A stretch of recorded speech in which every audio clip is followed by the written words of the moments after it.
নমস্কার, আমার নাম চূড়া আর আমার নাম গুড্ডু। গুচুজ এপ্রনের এপিসোড 8-এ আপনাদের স্বাগত। কিছু স্বদেশী, কিছু বিদেশি, কিছু ইন্সপায়ার্ড এবং কিছু নিজেদের রেসিপি নিয়ে আসছি আমরা।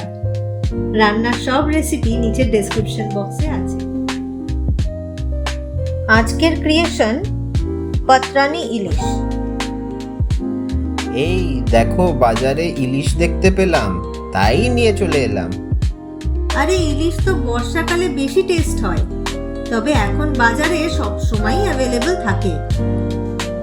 তাই তো দেখতে পেয়েই নিয়ে এসে গেলাম, কিন্তু এটা আমি একটু অন্যভাবে করতে চাই। কিভাবে? পার্সি তড়কা দিয়ে।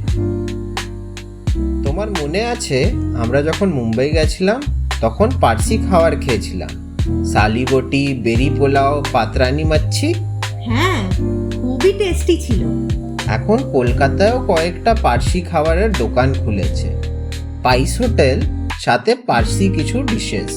আমি আর মা গেছিলাম তো খেতে, কিন্তু সেখানে পাতরানি মাচ্ছিটা ছিল না।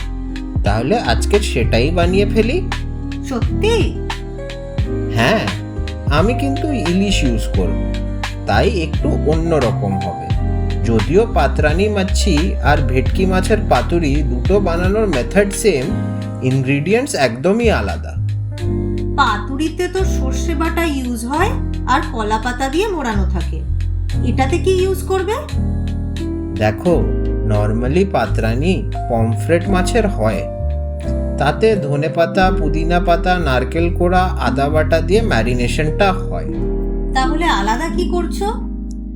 ওইটাই তো মজা, পাতরানিতেও র্যাপ হয় কলা পাতাতেই, কিন্তু আমি মোড়াবো লাউ পাতা দিয়ে। লাউ পাতা দিয়ে? হ্যাঁ, কলা পাতা আর লাউ পাতার কিছু ডিফারেন্সেস আছে।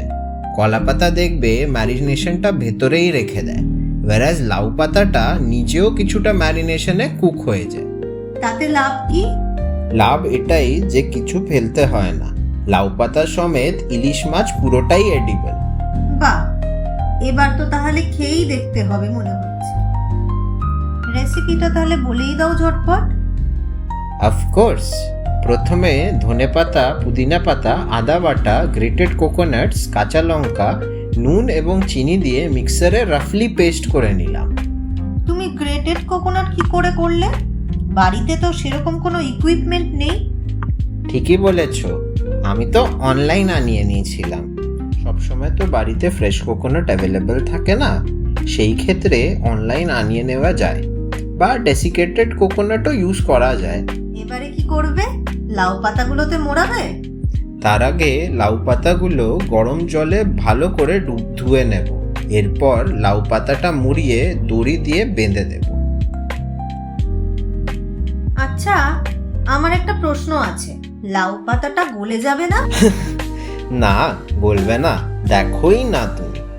সর্ষের তেল মাখিয়ে প্যানে ঢাকা দিয়ে কুক করতে হবে।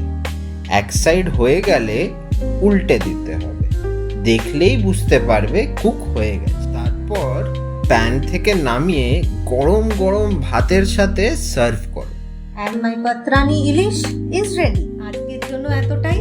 নেক্সট উইক আবার অন্য কোনো রেসিপি নিয়ে হাজির হব গুচুজ এপ্রনে। এখন যাই, পাতরানি ইলিশটা খাই।